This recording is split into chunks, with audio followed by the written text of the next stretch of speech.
Ganyan pala pagtanggal ng wax sa ilong. Yung tinatawag na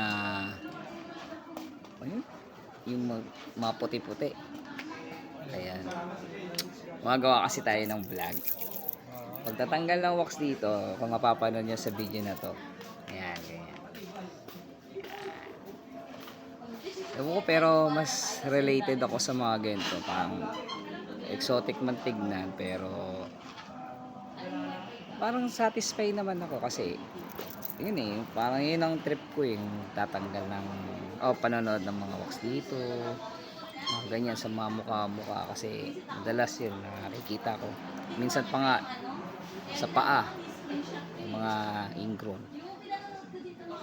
Paano magtanggal? Ayan. Ayan siya. Panonoorin lang natin siya kung paano maglinis.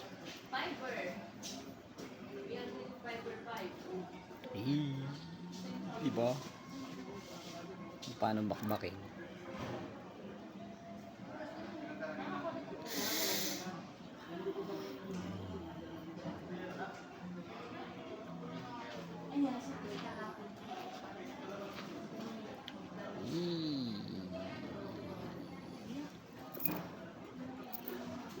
Init.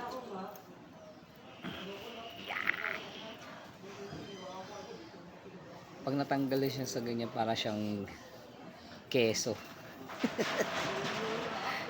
Yung keso nga lang yung puti sa mukha ng tao na nakukuha.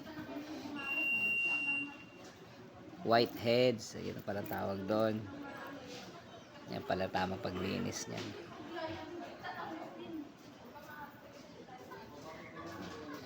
Ayan.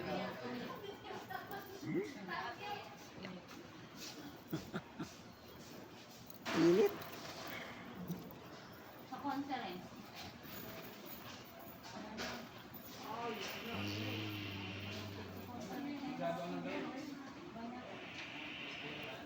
Wala ako sa ano, nung na kasi. Ngayon ayaw na, baka na. Yun lang.